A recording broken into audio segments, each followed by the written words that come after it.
Thank you, Jerry. Thank you all for coming. Let me try something, and the question is whether you can hear me in the back even if I don't use the microphone. Yes. You can? Yes. Good. So, in addition to Liron and our youngest grandson, Kfir Binyamin, I am delighted to have our son-in-law, Danny, and his parents, Eric and Avi today. And Eitan. And Eitan. Eitan, are you here? All right. Okay. Eitan, are you here? Where are you? Oh, yes. Sorry. That's fantastic. A test will follow on comprehension of some of the things that I will be saying. It's a tough time and a tough challenge for me to speak. Some of you may know this meeting, this lecture was scheduled a while back, and the topic was different. And the topic was that area that I am leading within and outside the organization that I had, namely the area of religious freedom and equality in Israel. Needless to say, on October 7th, our world changed, and many of the issues that we were going to pursue have become suspended. For how long, we don't know. But I'm saying suspended because however tough and rough and painful these times are, we all know that we have been there before. We've been through tough, rough, and painful times and pulled through. And we will pull through this time too. In some ways, the challenge, in spite of the horrendous massacre on October 7th, the challenge is in many ways simpler. Now, of course, we don't know what would happen in the north, but the pronouncements of Hezbollah's leader in the last couple of days demonstrate that he's not eager to enter into a full-fledged war. He realizes the consequences. He too has been there before. So, this isn't 48. This isn't 67. This isn't Yom Kippur war. This isn't about armies of a number of countries attacking us on all fronts, on all sides. This isn't the Holocaust, even though some choose to use the analogy and use the term Shoah in referring to some of the current events and situation. And it's unfortunately that they do so. We are not a helpless people. We are not without resources. We are not without extreme, developed military capacity, as our people was during the Holocaust. And yet, the extreme nature of the assault, the attack, the massacre on October 7th has took us all, not just by surprise, but shocked us. And frankly, at least in Israel, I don't know about you, but at least in Israel, most people, I think, have not fully expended the scope of shock that we would probably ultimately at some point be exposed to.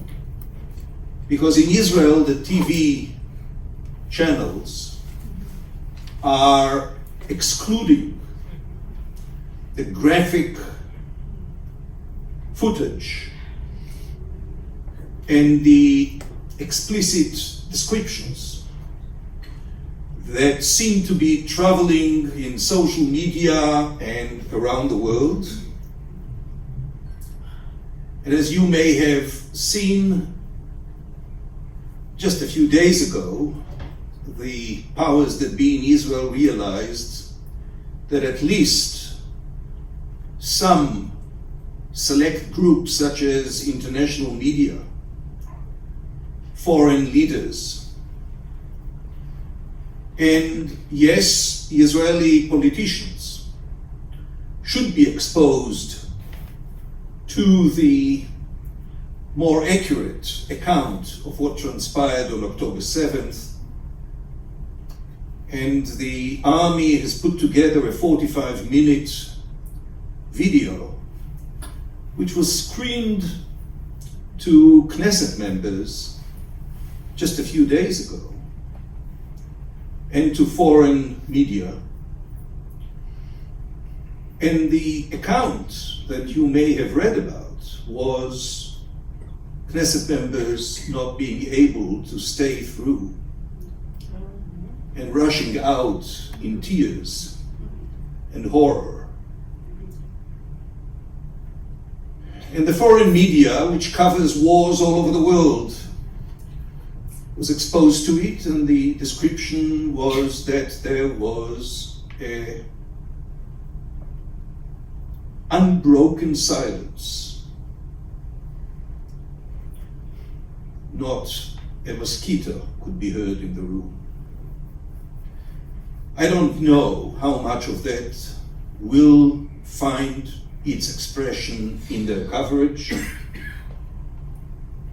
I assume some will. And beyond the question of how much of that will find itself shown, the question is how long will it be a point of reference in their coverage. So these are tough times. And to me in particular, because those who read my CV know I'm no military strategist, I'm not a political consultant.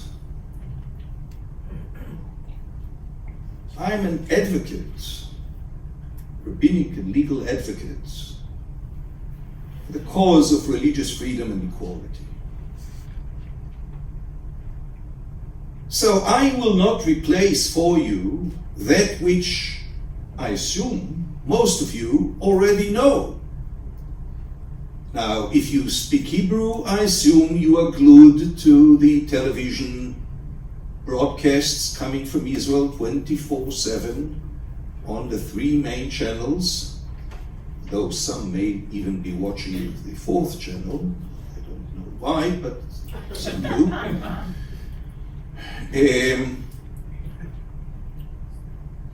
Three main TV channels, Channel 11, Channel 12, Channel 13. And for Israelis, this is probably something that takes up hours every day. For others, your mainstream media covers so much of the situation on the ground in Israel and in the region. And you may be reading Jerusalem Post, Times of Israel, the English Ynet, English Haaretz, and others. So you are all well briefed, and you may be up to date in terms of the events on the ground and in terms of the political and security analysis. I will not compete with that and will not pretend to be able to do better than they do. So I want to touch on a number of building blocks that are not that much covered in the media. And I want to connect it to the area that is of tremendous importance and interest to me, and that is the connection between religion and the events of the day, of the time, of the era. Because that connection is also sometimes lost or misunderstood. This is a very sensitive day in the calendar. Yesterday we marked the anniversary of Rabin's assassination by an assassin who was driven by religious conviction, who felt that he was playing the role of Pinchas, the zealot, the biblical zealot character, who assassinated Zimri, the Jewish prince, and Cosby, the Midianite prince, because he saw them fornicating and felt that these affronted God, and that which affronts God should be eliminated.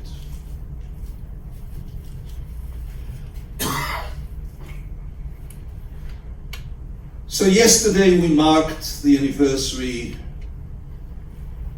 of the horrific chapter in Israeli history, a Jewish prime minister assassinated by a fellow Jew because of his extreme religious convictions. And his extreme religious convictions had to do with peace, accommodation, territorial compromise is an anathema. And again, it's not just a security anathema, it's not just a political anathema, it's a religious anathema. And therefore should be retaliated by execution.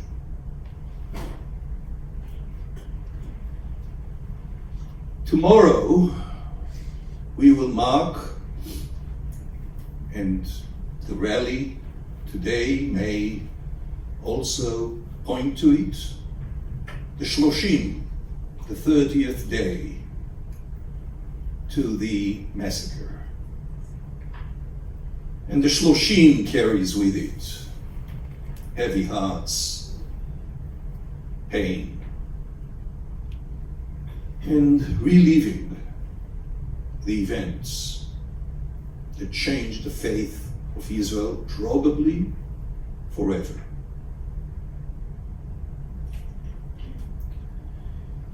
Yesterday, the Torah reading, and I want to add my thanks to the congregation, Shira Ma'alot, for co-sponsoring this program. So yesterday, the Torah reading dealt with a number of issues, and two in particular are the expulsion of Hagar and Ishmael by Abraham, pressured to do so by his wife Sarah, and the binding of Isaac. The binding of Isaac is a concept that's difficult to swallow for any at least liberal Jew, I imagine not just for liberal Jews, but is a concept that went through the minds and hearts and kishkes of many Israelis in the last month. I will say something more about the expulsion, the dismissal, the rejection of Hagar and Ishmael in a few minutes. And next Shabbat, this coming Shabbat, we will be reading the portion Chayei Sarah that talks about the purchase of the Me'arat HaMachpelah, the cave of, what's the English? Machpelah, all right, that's good English. The cave of Machpelah in Hebron as a burial site for Abraham's family. Purchasing it not just for full price, but for an overpriced deal. And of course, this too has to do with the sense that Abraham felt that he needed to establish his possessions and his holding of land anchored in law and proper possession. And to a great degree, Jewish possession throughout Palestine has been exactly that. So this could serve as a topic of discussion some other time, but needless to say, between the binding of Isaac and the purchase of the cave of Machpelah, this is sort of bookbinders to this day that provide us with a lot of food for thought that goes beyond the daily news. But of course, when we mention Me'arat HaMachpelah, the cave of the Machpelah, we cannot but also remember Dr. Baruch Goldstein of Hebron, of the Hebron Jewish settlement, who, I guess in some ways, like Rabin's assassin, was driven by extreme fundamentalist religious convictions and decided on the day of Purim of all times to come with a machine gun and shoot scores of Palestinians who were praying at the site because it is holy to them as well. When we discuss these issues and discuss not just what happens today, but what may unfold in the future, we should not lose sight of any of that. And we'll see, with time allowing, and that clock, I think, runs very fast. So time may not allow, but with time allowing, I'll just make a few comments to put these things in context. So, October 6th, Friday, no one had an inkling, or hardly anyone had an inkling of what may happen the next morning. The Israeli media focused to a great degree on October 6th, the 50th anniversary of the Yom Kippur War. And the Yom Kippur War was an entirely different situation, but there was one thing in common. We were all surprised, tragically surprised. So let me just share with you the last short paragraph of an interview that appeared on Friday, October 6th. An interview with General Aharon Ze'evi Farkash, who was, in the past, the head of Israeli military intelligence in his last role as general. He went into great details explaining why and how Israel was surprised and why and how the Egyptian ploy, cover-up, was successful. Sounds familiar. So here is the last couple sentences in the interview. Israeli hubris, the disregard of the enemy, and the faith in intelligence and military capacity contributed to the success of the Egyptian deceit moves. Only if we investigate our failures can we draw lessons. And the lessons need to be practiced, internalized, transferred from generation to generation, from commander to commander, and from a leader to a leader. It must be an integral part of our culture.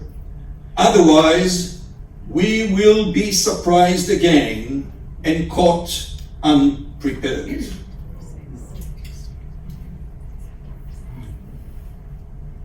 It is really unbelievable.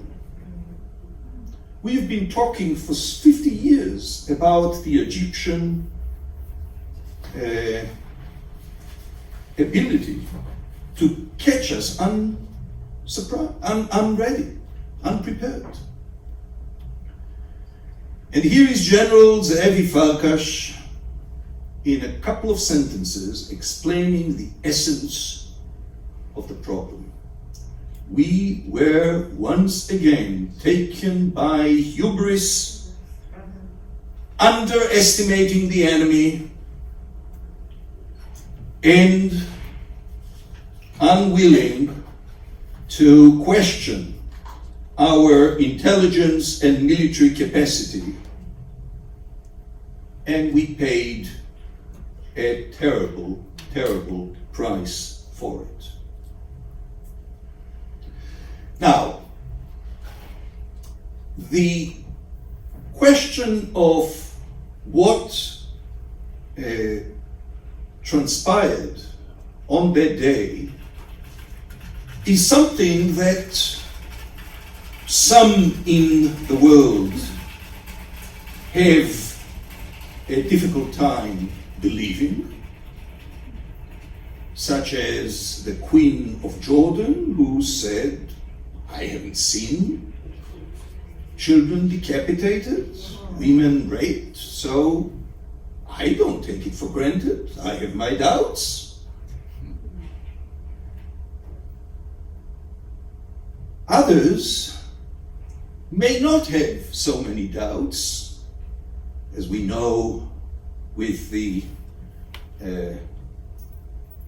shameful media failure regarding the fire set in the Gaza hospital, which immediately became manipulated by Hamas to indicate an Israeli assault on hospitals intentionally and brutally. And the international media and some of the international leaders not bothering to wait until the facts are established before they grabbed their myth. So let's look at two very short clips. And it's interesting, the person who is speaking is Razi Hamed, who is a high official in the Hamas. He was the deputy minister of foreign affairs of Gaza, of the Hamas, and his last role was head of energy resources in the government. A well-spoken advocate for Hamas, in the sense that he commands English and speaks throughout the world. He was instrumental in striking the deal for the release of Gilad Shalit, that in many ways has given rise to the current massacre, because all the leadership of Hamas are past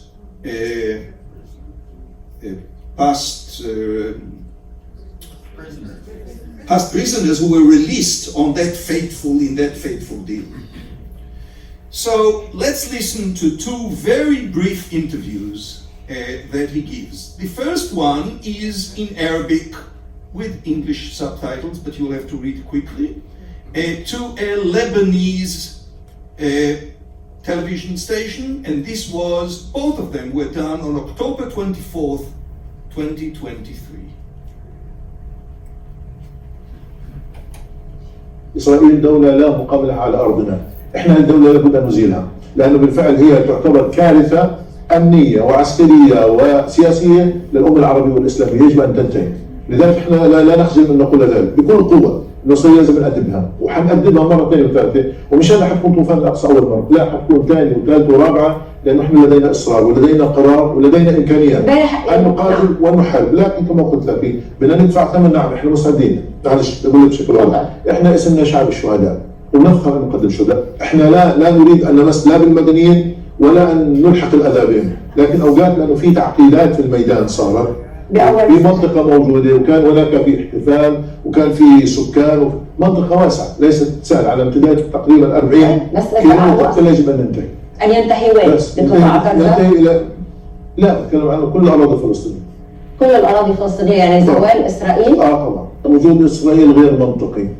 وجود إسرائيل هو اللي بيخلق كل هذه الآلام والعذابات والدموع والدماء. هي إسرائيل مش إحنا ضحية الاحتلال متوخى السلطة. لذلك ما حدا يقول إحنا شو اللي بنعمله. في 7 أكتوبر، في 10 أكتوبر، في مليون أكتوبر، إحنا اللي بنعمل مبرر. It is justified. مبررة.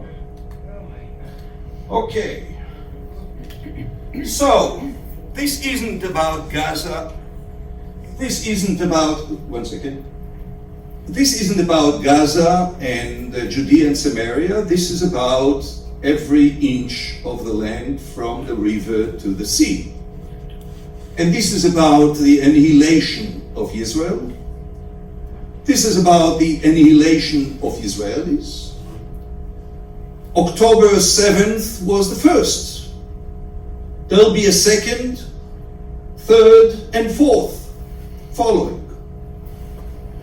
Interestingly, even in Lebanon, in Arabic, he is trying to skirt the issues and say we didn't intend on hurting civilians. There was this nature party that attracted thousands of Israelis, well advertised and known everywhere. The instructions that they carried with them were explicit as to killing civilians. And if you may recall, they had such specific intelligence, they knew in the area kibbutzim where the doctor lived, where there was a dog in the house, they knew the names, they knew the locations, they knew the drawings. It was all explicitly and intentionally aimed in an attempt to kill civilians. Yes, they also attacked ruthlessly a military base, but they attacked 21 kibbutzim. They burned 11. So this is what he's saying on the Lebanese television to a Lebanese audience in Arabic. Now let's see what he's saying to the BBC. Same guy, same day. There was no command to kill any civilian. You say this was a military operation, but the result of it was that hundreds of Yes, civilians were killed. because the area is very wide and there are many people there, and there was clashes and confrontation. It's not confrontation, you invaded houses. Details what happened inside, but I can tell you that we didn't have any intention or decision to kill the civilians. How do you justify killing people as they sleep, families? How do you justify I killing hundreds want of to start people? this. In- I want to start this. All right. You can turn on the lights. So, this is what he's trying to tell the world, and when the world is not willing to swallow up the lies just as they are spewing out of his mouth, he's not willing to take it. We need to be aware of it. We need to be aware of it because you may not have Razi Hamed speaking here, but you have all over, whether it's rallies, demonstrations, journalists, politicians, national leaders, who are repeating that kind of a message. And that kind of a message requires that at least we know what to respond. We may not be able to do much about it because this is the ultimate instance of don't confuse me with the facts, my mind is made up. Many of the people who are demonstrating, free Palestine, as someone pointed out, you ask them to put their finger on where, let's say, Jordan is on the map, they wouldn't know. But they know the slogan, Free Palestine. So one more thing that I want to stress, and then yes, I realized time. Yeah, no, we are not good. Okay, I want to stress one more thing in conjunction with Hamas and then move to the Jewish side. What we have managed to forget and what some of the American amazing supporters of Israel are not reiterating to themselves or to the world is who Hamas is. Now, please, I don't know what your politics are, and I try to keep out of both Israeli left-right politics and certainly of American politics. But I have to tell you that in many ways Biden has, as we say, kana et olamo, he bought his world, we say in Hebrew. His compassion, his intervention, he is putting aside so much of his busy agenda, traveling to the region, reaching out to the families, has made a tremendous impression on Israelis. Mind you, a far better impression on most Israelis than our own Prime Minister makes. And here again, I'm not making a political statement. You can read the polls. And the current government coalition is based on the support of 64 out of the 120 Knesset members. The Likud, according to all polls that have been done prior to October 7th, but especially after October 7th, is down from 30 to 19.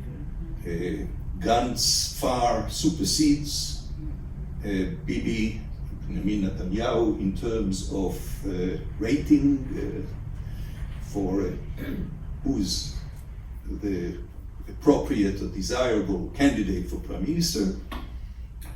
And the current coalition that currently holds 64 will, according to the polls, and again, consistent polls done by numerous polling institutes, will have a difficult time getting more than 50. And the current opposition will be able, according to the polls, to gain a majority, even without relying on the religious parties, which for years have been perceived as indispensable for any government coalition in Israel.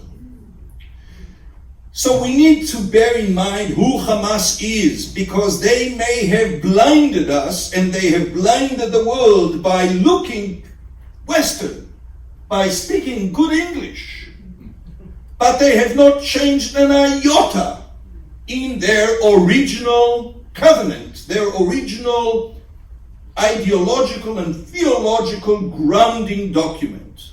I'll just read a few sentences. The Islamic Resistance Movement, which is the English full name of the Hamas, has its allegiance to Allah, its way of life is Islam, and it strives to raise the banner of Allah over every inch of Palestine. Let us understand this isn't about politics as much as it is about religion.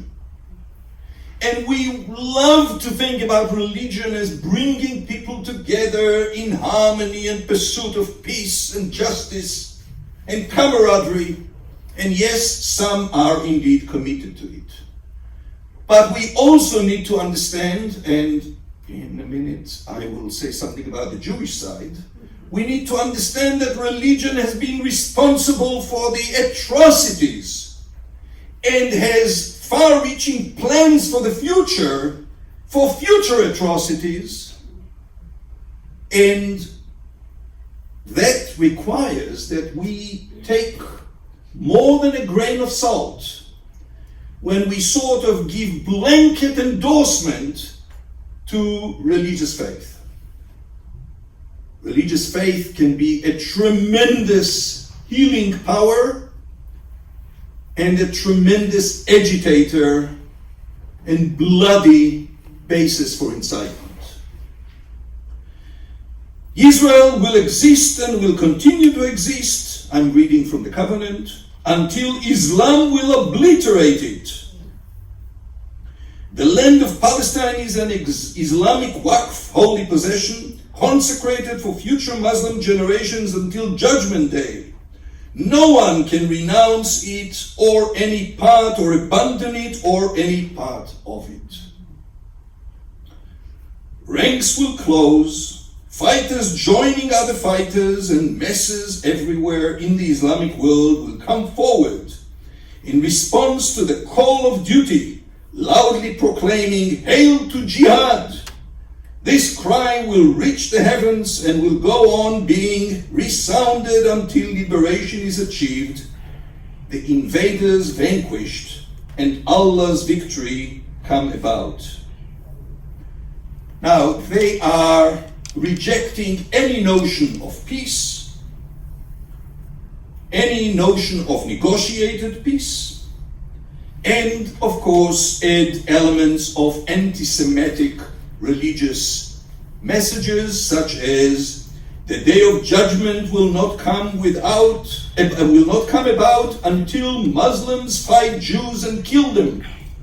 Then the Jews will hide behind rocks and trees, and the rocks and trees will cry out, "Oh Muslim, there is a Jew hiding behind me, come and kill him." So there's a lot more than that. But this is what Hamas is about. We may have been too late in acknowledging the need to eliminate Hamas as a player in the region. But the fact is, we can no longer accept the notion that just a ceasefire is going to resolve everything. They're going to be reconsidering the error of their ways, and they'll come around, because they will not come around. They didn't come around. They haven't come around on October 7th. And in that sense, I think Israel has full justification in saying there is not going to be a resolution to the threat to our borders without eliminating that which has proven itself to be a constant threat, and not just a political threat that can somehow be appeased or ameliorated, but a fundamentalist religious threat. All right, as I said, I want to just mention the Jewish side, and then, with Jerry's permission, you'll maybe eat for a slightly shorter period of time, because I want to make sure that you can raise your views and ask questions, etc. So, or make comments. Israel will not be what it was prior to October 7th.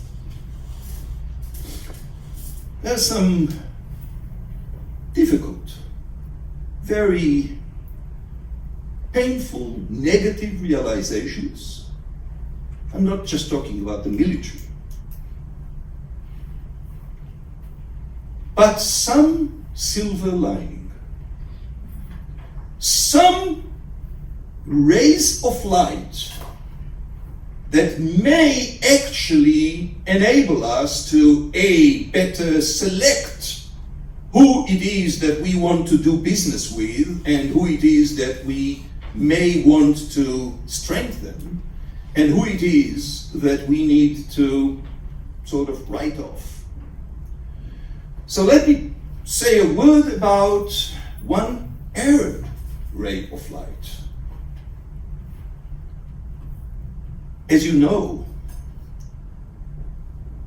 Bedouins have been killed and kidnapped, and Bedouins from the area have risked their lives to help rescue Israeli Jews. But politically, here is a statement that you may or may not have heard. A few days ago, it was made by Dr. Mansour Abbas, the head of Ram party. Interestingly, the Islamist party in the Knesset. And the one who was a partner to the previous government's coalition that was led, if you remember, by Bennett and by Lapid, because he sort of broke the mold and expressed an understanding and a desire to focus on a civil agenda rather than on the global Palestinian liberation agenda. And he felt that the Israeli Arab citizens deserved an opportunity and an ability to integrate themselves, because the truth of the matter is, anyone who has been to Israeli hospitals has been served by Arab doctors and by Arab orderlies, nurses, and anyone who is going to Israeli pharmacies has been served by Arab pharmacists. They have been extremely well integrated, and Dr. Mansour Abbas is that unique Arab leader that now chose to express his convictions for today and for tomorrow. And again, I'll just read a few sentences and I'll gladly send you his speech. By the way, my email is Uri Regev, my name, one word, @gmail.com. uriregev@gmail.com. If you want to comment beyond what we'll be able to do here together, given that you don't keep Jews away from their lunch. but if you want to make comments, you think of something afterwards, or if you want some of the sources that I've been using, I'll gladly send them to you. So here is what Mansour Abbas says. Since the heinous attack on the 7th of October in Gaza envelope, Otef Gaza, in the region, which resulted in the murder of more than 1,400 citizens, including about 20 Arab citizens, and following the declaration of war that claimed the lives of thousands of people, especially women and children in the Gaza Strip, I turned to the Arab and Jewish citizens of the state, out of concern for the safety and the lives of many people, etc. There cannot be incidents, namely there shouldn't be incidents, he spoke in Hebrew.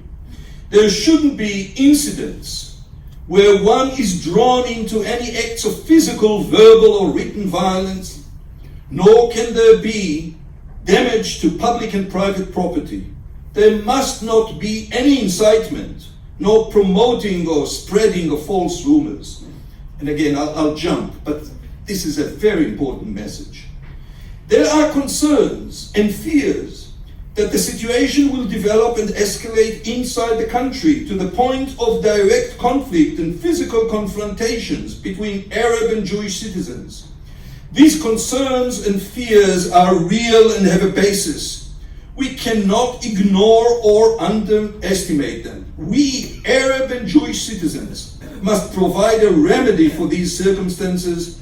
We can do so through messages of reassurances. Arab-Jewish initiatives can work to relieve tensions, especially between neighbors from the same city or locality. We must relieve tensions in the workplace and academia, in public institutions and in public sphere as a whole. It will not be easy to build trust in today's reality, but we have no other choice. It should also be noted that today the state of Israel is actually in a state of declared war, which it has not witnessed for 50 years.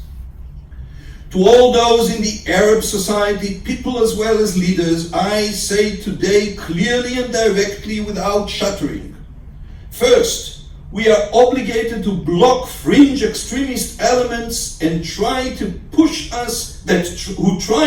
us into a collision and conflict with the state, etc. Second, since the peace efforts have collapsed in recent years and the opportunities to achieve reconciliation and a political settlement between the Israelis and Palestinians have been lost, in light of the difficult events, our role as Palestinian Arab citizens of Israel is to become greater need. There's become greater need for us, more essential. We can act as a future bridge for reconciliation and peace between the two peoples. And lastly,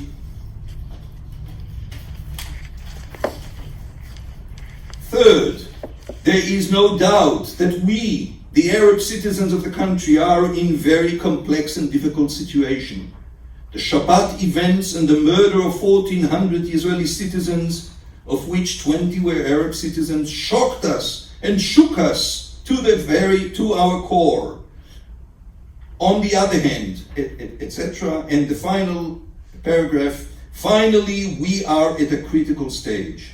This requires us to be strong and restrained, to be patient and wise, to rise above the pain and feelings of anger, fear, and sadness.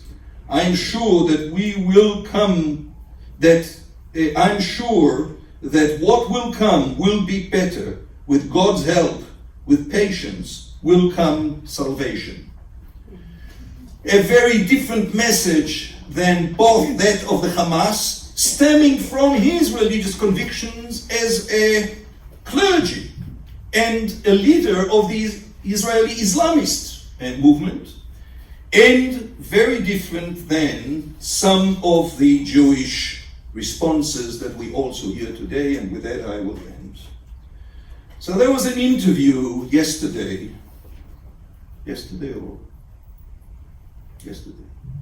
No, couldn't be here yesterday.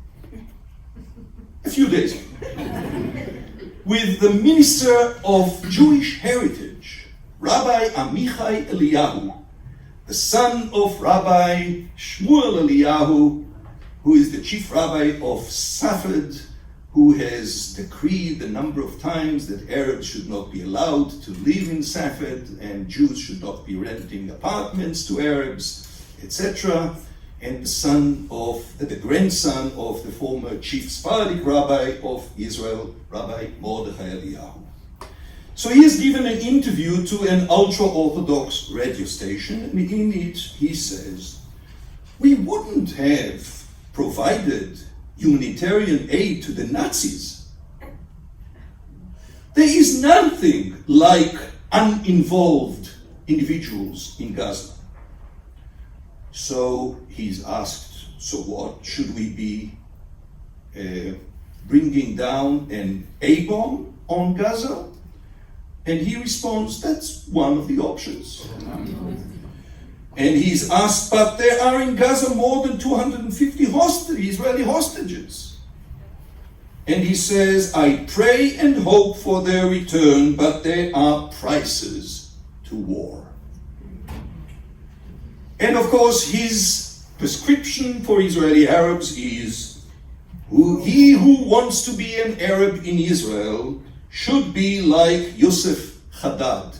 Yosef Haddad is a popular participant in recent days in television panels in Israel. He's a Christian Arab, Israeli Arab, who is thoroughly Zionist. Remarkable individual, thoroughly Zionist, and quite exceptional in the Arab community. So for Rabbi Eliyahu, a cabinet minister, that's how Arabs should be, and those who are not like that have no place in the state of Israel. Now, this was truly offensive and difficult to swallow, so Prime Minister Netanyahu immediately denounced his statement and suspended his participation in a cabinet meeting today. And Eliyahu himself said, I didn't really mean that. I was speaking in metaphors. And no less disturbing, and I'm just giving you two examples. Again, in the last few days, Captain Rabbi Amichai Friedman, military rabbi, was taped in a gathering of soldiers. And he's wearing his uniform. He's speaking in his position as a military rabbi. And this is his message. Recently, I had a dream, by the way, very different than the one who said I had a dream before. I have a dream, and I share it with you. I imagine that these days there aren't those who were killed, there are no hostages, there are no wounded, and once I remove them from the picture, I stay with possibly the happiest month of my life. I'll explain to you why this is the happiest month of my life since I was born over 40 years ago. Because finally we come to grips with the question of who we are, identity questions, what's good, what's bad, what's impurity, and what's evil. And the other thing that we are exploring these days, and which is extremely important, this land is ours. Not this land is your land, this land is ours. The whole land, all of it, including Gaza, including Lebanon, the whole of the promised land. Gush Katif, the area that was vacated by Ariel Sharon, is so small compared to what we will reach, God willing, when we eradicate evil and finish with the Hamas. Now, please understand, I am not comparing the Hamas bloody message to either Rabbi Michai Eliyahu or to Rabbi Amichai Friedman. What I'm saying is that when we are thinking of tomorrow, and tomorrow may not be Monday, but there will be a tomorrow. It'll be a different social arena. It'll be a different political arena. It'll be a different religious arena. But those of us in the Jewish community throughout the world, and those of us in Israel, need to be mindful of the undercurrents, both the horrific ones in the Arab world, as opposed to the rays of light represented by the likes of Dr. Mansour Abbas, MK Dr. Mansour Abbas, and in the Jewish camp. There are those who would like to see us, even in his metaphoric language, basically kill them all. It may not be an A-bomb, but everybody is guilty there. They're guilty because they live in a Hamas-governed society. So everybody is guilty. We'll kill them all. And what then? Well, they haven't quite stopped to think about it. And that's where President Biden and Secretary of State Lincoln and others leave us with, I think, a responsible and important message. And many Israelis are voicing it, not so much on the government side, but many Israelis are voicing it as well. We need to start thinking seriously of the next day. We need to think seriously of reimagining the country and the region, and who are the forces of light and who are the forces of darkness. One thing is clear, we shall overcome. There is no question or doubt about that. But as we overcome, what is the image, the essence, the backbone, the dreams, the visions, and the plans that will lead us moving forward from these terrible days? Thank you.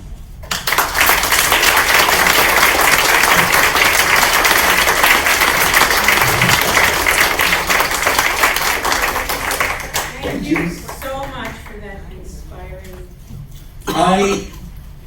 I guess there is one sort of general statement that I should be making, and I got a sense of that lacking when we spoke around the table here.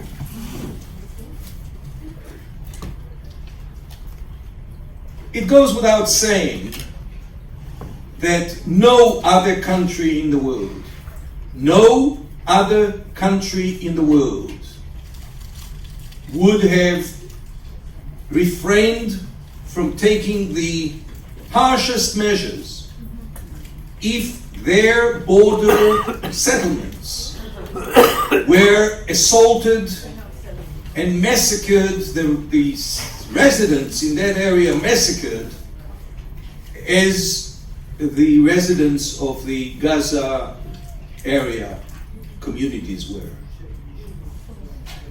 So when we speak about morality, I think we need to bear that in mind. We know the famous, the famous dictum, do as I say, not as I do. But that's no justification for an immoral singling out of Israel for a behavior under attack that no other country would have been willing to subject itself to. But to put it in plainer terms, we are at war. Hamas is not a terror organization that happened to infiltrate a town and operate out of that town in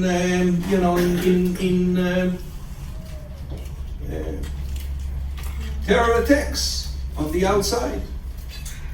Hamas is the elected leadership of Gaza, which may not be a full-fledged state, but is a state entity.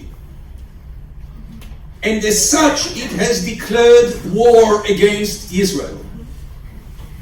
And the answer to war is one of two options. One is that the perpetrators surrender unconditionally, of course, release all the hostages, but that all of them and all of Gaza surrender unconditionally. And at that point, some in Israel may not be happy, because understandably, the idea is not to have Nuremberg trials, but rather to kill them all in the field. But if they all surrender unconditionally, then Israel will be faced with a different situation. This is a theory. What we know about Hamas is they are not the surrendering religious cult. So the other option is to eradicate that threat. And understandably, Israel cannot, will not, and should not put up with any form of potential future threat like the one that we were subjected to on October 7th. And therefore, the other alternative is eradicate all Hamas from their ability to either, and I think in that respect the Israeli government has put it clearly, to either continue its rule over Gaza or continue maintaining and operating any military action or military weapons and facilities. The problem, of course, is, and that's what needs to be explained to the world again and again and again, and there is now more material than there was before to substantiate that Hamas has no concern for human lives, not only for Israeli human lives, but for Palestinian human lives.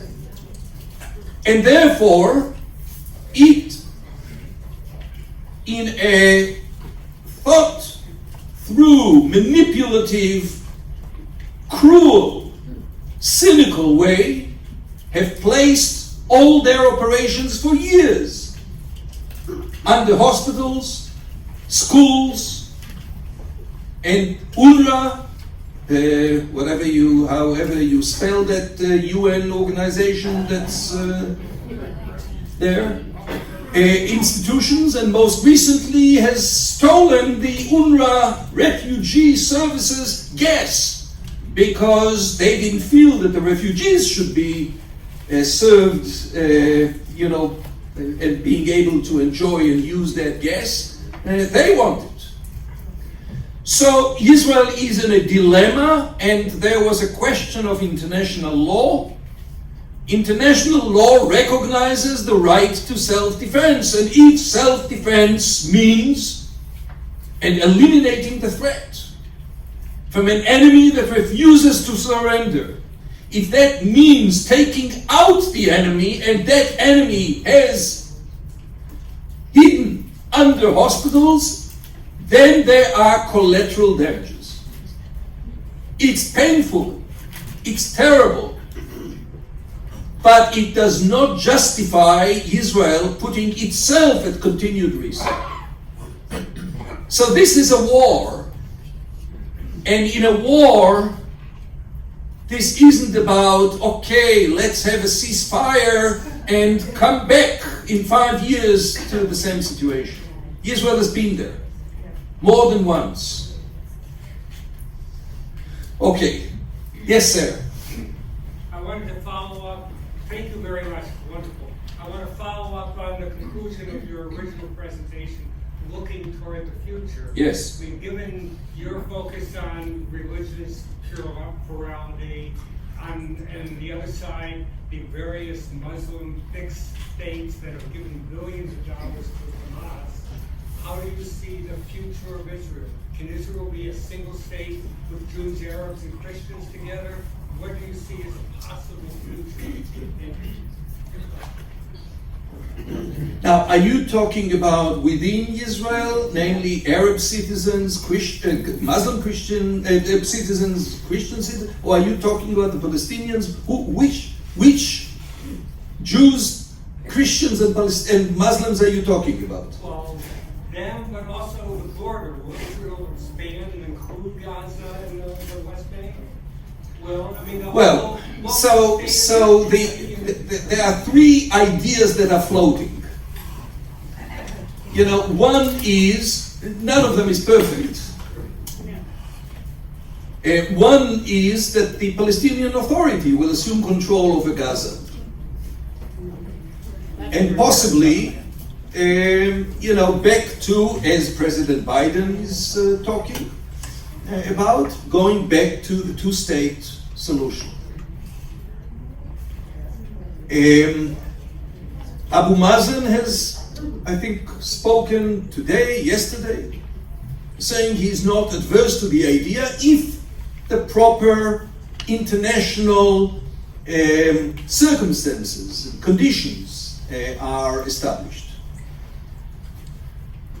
The other is some kind of an international mandate or rule over Gaza. Truth of the matter is, no one is eager to go there. And of course, people remind us at this time that when Egypt took control over Sinai, the one place it did not want to assume control over was Gaza. You keep Gaza. They apparently knew something that maybe the rest of the world didn't know, and you read experts talk about the different nature of the Gazan population compared to the Judea and Samaria. But let there be no misunderstanding. The religious roots that I spoke about are deep and threatening. But there is an Israeli scholar of Holocaust and Second World War period who wrote an op-ed recently in which he said that the relationship between Germany and its victims was addressed following the war. And in part it was addressed by drastic educational eradication of the kind of ideas and contents that gave rise to Nazism. So the German education system was thoroughly cleansed of these materials and in a way re-educated. Now that does not mean that there is no anti-Semitism in Germany today. We know that there is. But it does mean that Germany has become a leading force in Europe and the world, and a best friend of Israel. So what he was saying is, we should not lose sight of that aspect of the conflict. That conflict is not going to be addressed only through political agreements.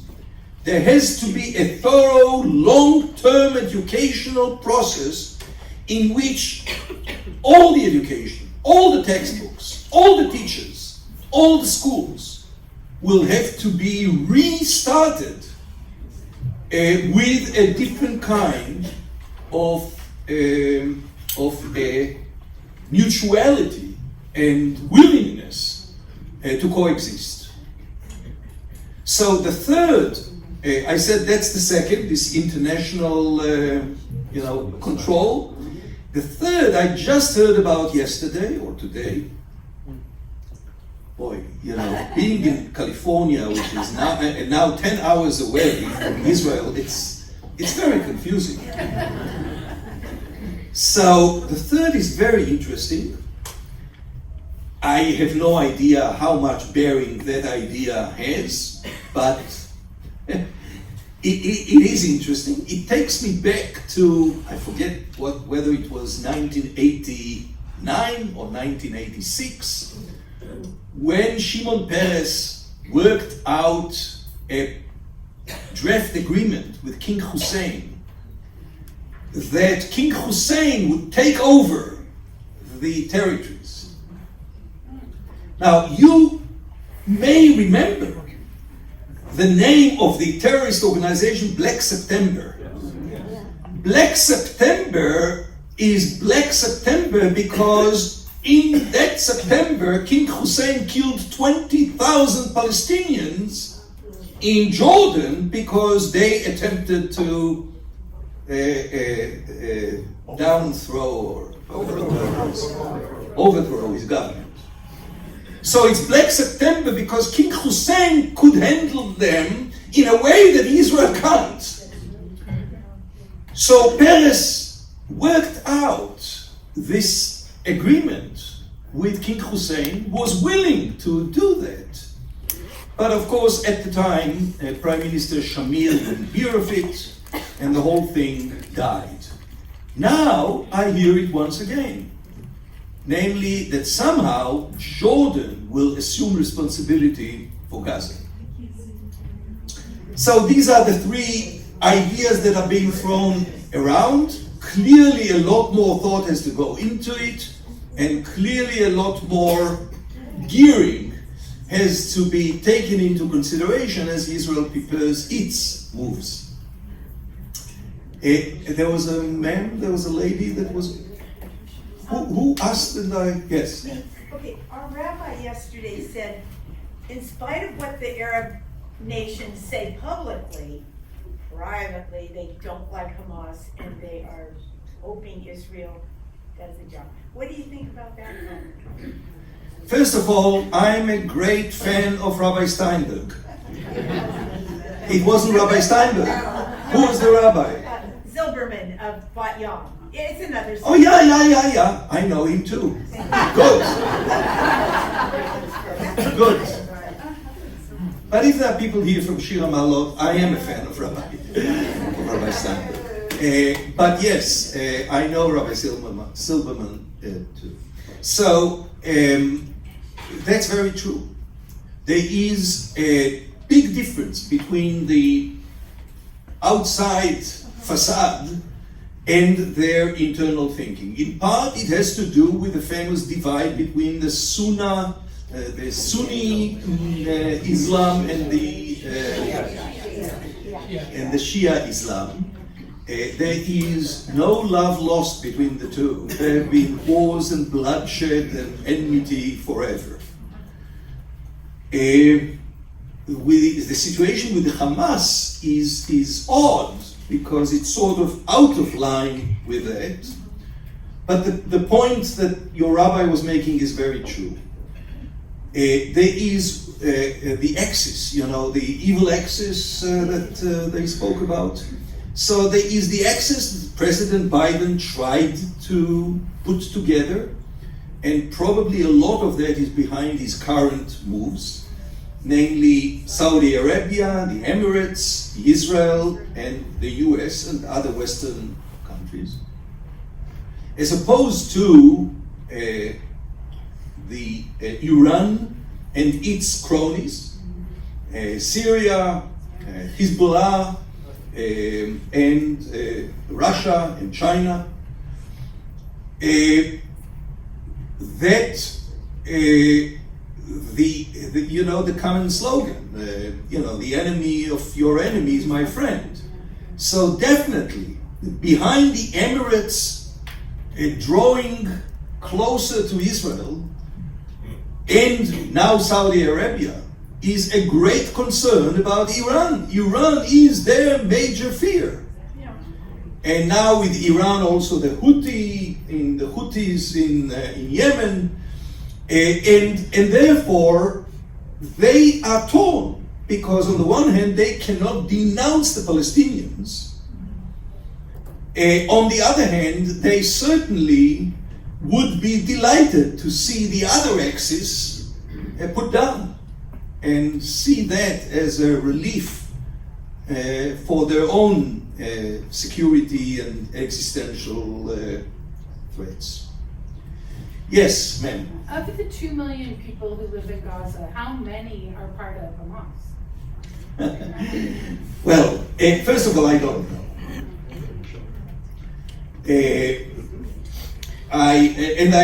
Occasionally there are public opinion polls done within the Palestinian community, however trustworthy they are, and I assume they are to a degree, but I don't have the material in front of me. I would say the following, and we started that conversation around the table. You asked the question very late in the game. And the question is, what led to the divisions that we currently have? To a degree, now, again, whatever one may think of the politics of the matter, the facts are that the Hamas is, to a great degree, the creation of Israel. Because of forces within Israel that wanted a counter force to that of the PLO, because they did not want the PLO to be acknowledged as the leader of the Palestinian people that would claim legitimately to be representing all the Palestinians and demanding more than they have been demanding now. And the reality is that it was Netanyahu's established policy for many years now to weaken the PLO and to tolerate and sustain the Hamas. And I'm saying sustain the Hamas, for instance, through the monthly huge cash that was brought into the Gaza by Qatar emissaries to pay for their operations. Not necessarily Hamas, I mean, part of it. And by the way, there are now all kinds of data that is available regarding the leaders of Hamas becoming billionaires because they have put their hands. Now, whether they intend to enrich themselves personally forever, or whether they have extracted these funds from the Gazans and their social needs in order to fund the very expensive war machine that they have prepared, I don't know, of course. I mean, there are those who do know, I don't. Yeah. So, that equilibrium, so to speak, served Israeli leaders, and especially the Likud governments. After the famous Bar Ilan speech that Netanyahu gave many years ago, in which he acknowledged his commitment to a two-state solution, but of course everything following that was exactly in the opposite direction. And it served him well in order to respond. We can't have a Palestinian state because who does Abu Mazen represent? He does not represent all Palestinians. It's just Judea and Samaria. What are we talking about? A state in Judea and Samaria? What about Gaza? So this status quo and the false perception that time works in our favor, a horrible perception that has served us horribly over the years. So, what transpired? And I mentioned, I don't know how many of you saw the documentary that was aired a few years ago called The Gatekeepers.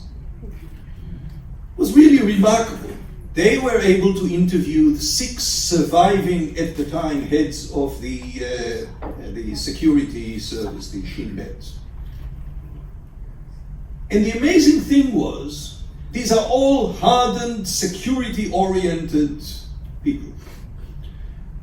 One thing they all agreed on. All of them agreed that Israel never had a peace strategy. Never. Rabbi alav shalom may have started to develop one, but of course was assassinated by those who did not want there to be a peace strategy. But instead, what they all agreed on is that Israel was pursuing solely an approach for damage control and crisis management.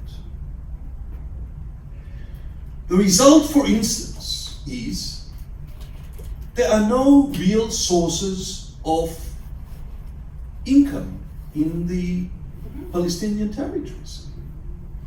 It was convenient for Israel to bring over the Palestinians and serve in menial jobs within Israel and not invest in providing independent sources of income in the territories. They destroyed the garden.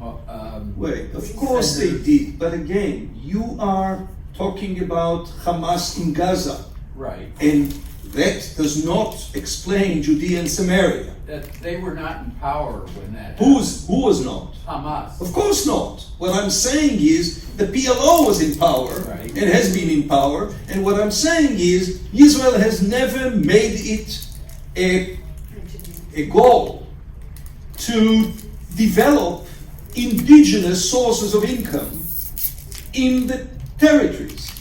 And therefore, no? No? That they did, and the PLO fought against it, like SodaStream. Wait. Yeah. SodaStream indeed was a great industry, and I'll Google it when we finish. But I think that the background to SodaStream uprooting was very different. The problem that SodaStream had was it couldn't distribute its merchandise in the world because it was perceived as Israeli merchandise manufactured in the territories. And no one would listen to the SodaStream people who are saying, what do you mean? We have hundreds of Palestinian workers, and if you force us to move the plant as they did within the Green Line, all of them would lose their. So this was not the PLO. And what I'm saying is, and I'm going back to the heads of the security services claim, there was never a peace strategy. It's a sad reality. And it served certain aspirations, certain priorities, certain preferences, and now we are paying the price.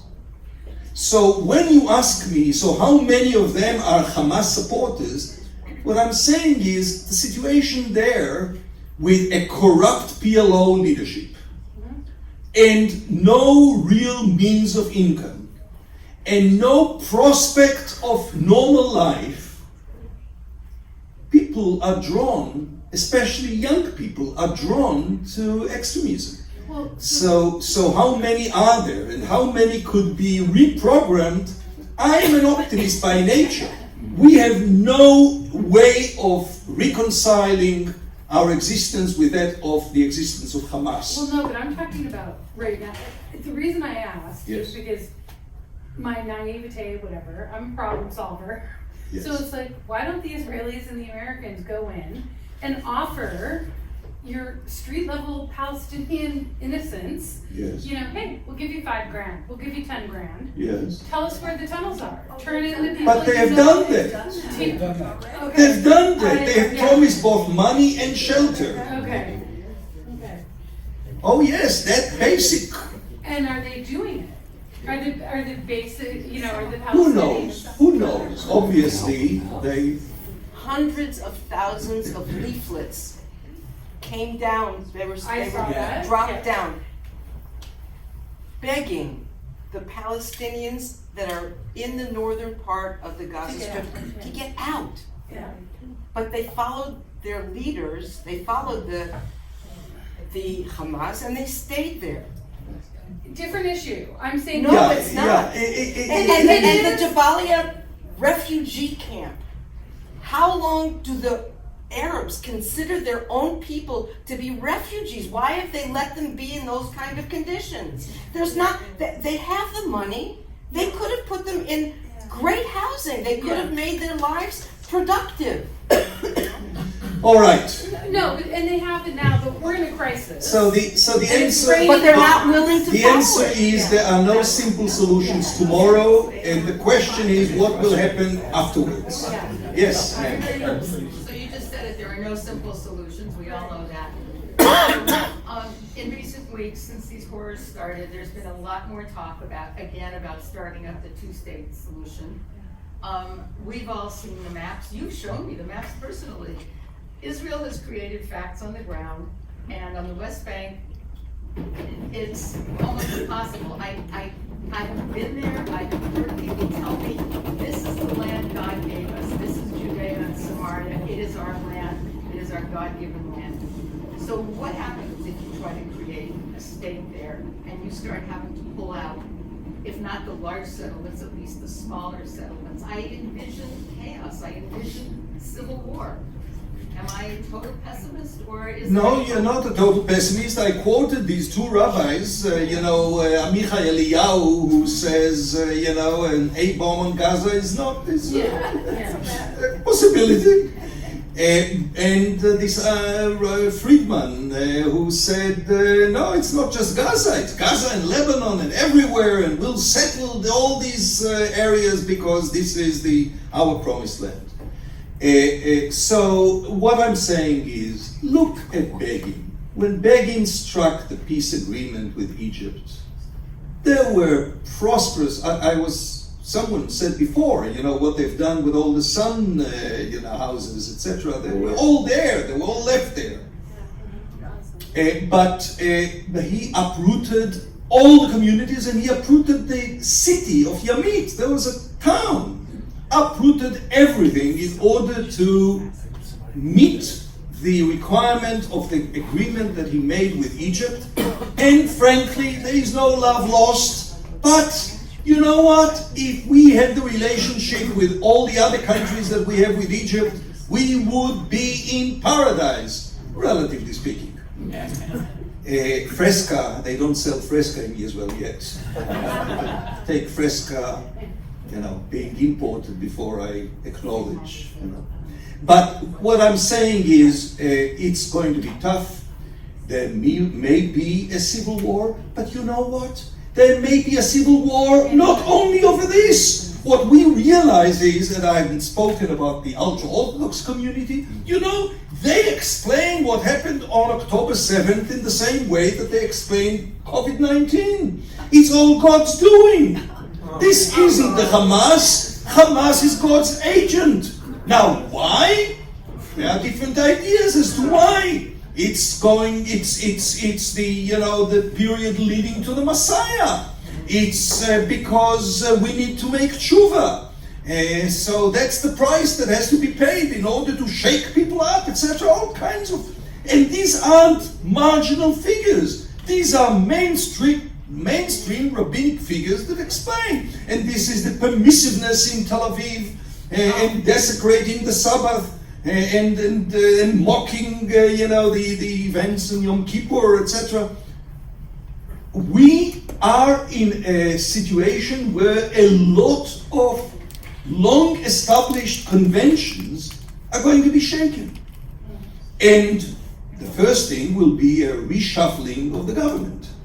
And if those forces are not going to be in the government, the ability to revisit their concessions, their privileges, their funding, etc., will be possible. Now, will all of that happen? And here I have to say, I've spoken here before. And I've spoken at Bat Yam, and I've spoken at Shir Ma'alot, and at University Synagogue over the years. And I've been pleading for years with American Jewry to take a more active role, a more proactive role, a more aggressive role in terms of supporting the necessary reshuffling that has to do with Israel's character as a Jewish and democratic state. The very issues, put aside the violence, but the very issues that we've been discussing, that are at the core of what we've been discussing. And the American Jewish leadership, with one exception of who is a Jew, has been reluctant. We don't want to rock the boat. We don't want to agitate. We don't want the controversy. We don't want to upset Chabad. Now, the reality is, it's now come to bite us. So part of the role that American Jewry will have, and it's amazing the way that American Jewry is pouring out its support now. I'm impressed. I admire what is being happened now. Over the course of some days, almost $1 billion have been raised in support money, and there are missions, and rabbis are coming, and volunteers are coming, and the statements, and frankly, the awakening of American Jewish communities to realize that, and we spoke about that their neighbors, their friends, their colleagues may not be what they thought they were. And I am recalling, back in '67, the awakening of the activists in the civil rights movement in the Jewish community, who realized that they were marching with the blacks. They were supporting the civil rights movement wholeheartedly. They were leaders, they were facilitators, they were funders.